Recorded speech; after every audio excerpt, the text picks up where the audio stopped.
आज की बड़ी खबर गुवाहाटी से आ रही है। असम के जन स्वास्थ्य कार्यकारी मंत्री जयंत मल्ल बोरुआ की अचानक हुई आर्थिक तरक्की ने हर किसी को चौंका दिया है। सवाल उठ रहे हैं कि क्या मंत्री जी के पास से कोई अलादीन का चिराग। 2011 के गरीब जयंत आज कैसे बन गए हैं करोड़पति। नमस्कार, आप देख रहे हैं न्यूज़ वन नॉर्थ ईस्ट। मैं हूँ रिचल सिंह। असम के जन स्वास्थ्य कार्यकारी मंत्री जयंत मल्ल बोरुआ एक बार फिर विवादों में है। वजह है उनकी चौंकाने वाली आर्थिक प्रगति। साल 2011 में जो नेता बेहद साधारण आर्थिक स्थिति में थे, वही नेता आज कई सौ करोड़ की संपत्ति के मालिक बन चुके हैं। साल 2011 में इलेक्शन कमीशन को दिए एफिडेविट के मुताबिक जयंत मल्ल बोरुआ के पास कुल संपत्ति मात्र 3,52,927 रुपए थी। उनकी पत्नी के पास 2,18,783 रुपए की संपत्ति थी। लेकिन आज 2025 में वे गुवाहाटी शहर में करोड़ों की संपत्ति के स्वामी बन चुके हैं और यही प्रश्नों का कारण भी बन चुका है। 2021 में जब उन्होंने चुनाव लड़ा, तब उन्होंने इलेक्शन कमीशन को दिए हुए एफिडेविट के मुताबिक उनके पास करीब 2 करोड़ रुपए से भी कम की संपत्ति है। लेकिन 2022 में मंत्री बनने के बाद उनकी आर्थिक स्थिति में ऐसा उछाल आया जैसे किसी ने अलादीन का चिराग हाथ में दे दिया हो। महज 1 साल के भीतर उनकी जीवन शैली, निवेश और संपत्ति में जबरदस्त बदलाव देखा गया। इस उन्नति की स्पीड और स्केल देखकर विपक्ष और जनता के मन में ये सवाल उठने लगे हैं कि ये सब कुछ इतने कम समय में और बिना किसी पारदर्शी स्रोत के कैसे संभव हुआ।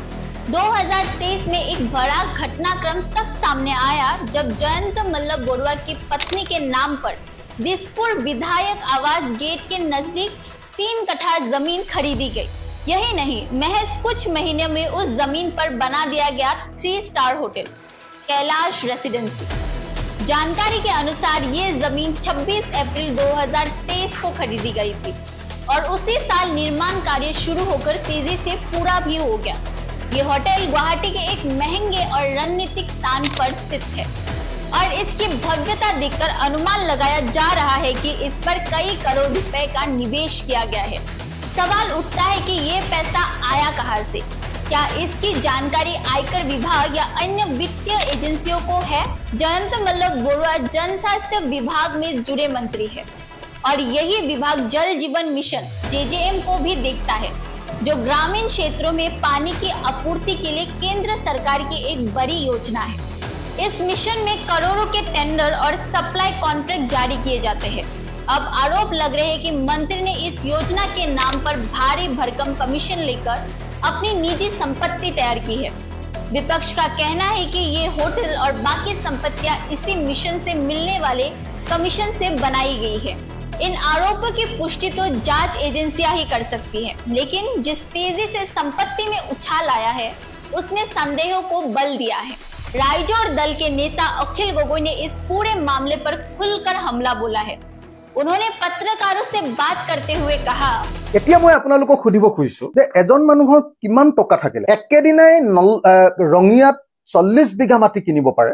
একেদিনাই 26 এপ্ৰিল 2023 আৰু একেদিনাই গুৱাহাটীত আটাইতকৈ ধনী এলেকাত তাত মাটিৰ মূল্য নাথাকে। তাৰমানে মুখত যিটো নাম আহিব সেইটোৱে দাম। তাত যিডোখৰ আমাৰ গণেশগুৰি সেই পাৰ্টটো আটাইতকৈ মানে চহকী পাৰ্টটো, আৰু সেই পাৰ্টটোত মানে মাটিৰ কোনো মূল্য নাথাকে। আপোনাৰ মুখত যিটো আহিব মালিকৰ সেইটোৱে তাত মাটিৰ মূল্য। এইটো কথাত যদি কোনোবাই কয় যে নহয় 10 কোটি টকা, তেতিয়াহ'লে 10 কোটি টকাই তাতে। এইটো কোনেও নাজানে কিমান টকা।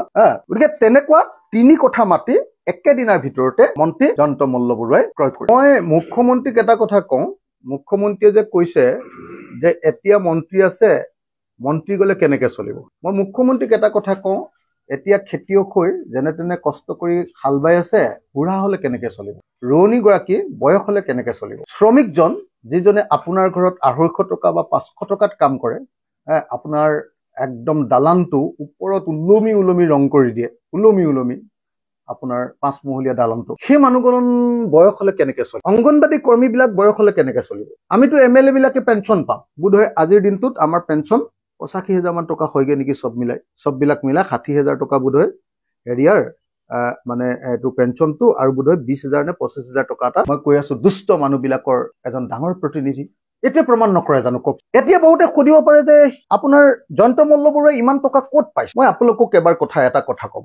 অসমত এতিয়ালৈকে মই হিচাপ কৰি যিটো এছেম্বলিত কুৱেশ্যন কৰিছিলো 28,000 কোটি টকাৰ এতিয়ালৈকে 28,000 কোটি টকাৰ এতিয়ালৈকে জেজেএমৰ কাম 28,000 কোটি টকা। তাৰে 16,000 কোটি টকাৰ পেমেণ্ট ইতিমধ্যে ঠিকাদাৰক আৰু 12,000 কোটি টকাৰ পেমেণ্ট দিবলৈ, কিন্তু এই 28,000 কোটি টকাৰ প্ৰত্যেকটো টকাৰ বিনিময়ত মন্ত্ৰীয়ে, যোন মন্ত্ৰী আছিল, মন্ত্ৰীয়ে বা গাৰ্জেন মিনিষ্টাৰে, মুঠতে মন্ত্ৰীয়ে 5 পৰা 10% কম। 28,000 কোটি টকাৰ 10% কমিশন হলে কিমান হ'বগে? उन्होंने तंज कसते हुए पूछा, क्या मंत्री जी को अलादीन का चिराग मिल गया है?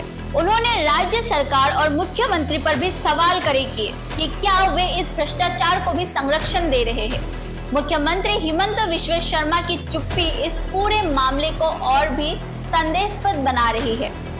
अखिल गोगोई ने कहा कि मुख्यमंत्री को चाहिए कि वे इस मामले में निष्पक्ष जांच का अंदेशा दे और जनता को विश्वास दिलाए कि उनकी सरकार भ्रष्टाचार को बर्दाश्त नहीं करती। अब देखना यह है कि क्या मुख्यमंत्री जयंत मल्लबरुआ के खिलाफ कोई जांच बिठाएंगे या ये मामला भी अन्य राजनीतिक मामलों की तरह दबा दिया जाएगा। जयंत मल्लबरुआ की संपत्ति में इतनी तेजी से और इतने बड़े पैमाने पर हुई वृद्धि ने न केवल सवाल खड़े किए हैं, बल्कि ये दर्शाता है कि सत्ता और पद का किस तरह दुरुपयोग हो सकता है। यदि इन सवालों का समय रहते जवाब नहीं मिला तो ये जनता में सरकार की साख पर गहरा असर डाल सकता है। Bureau report, news 1 north east, Guwahati.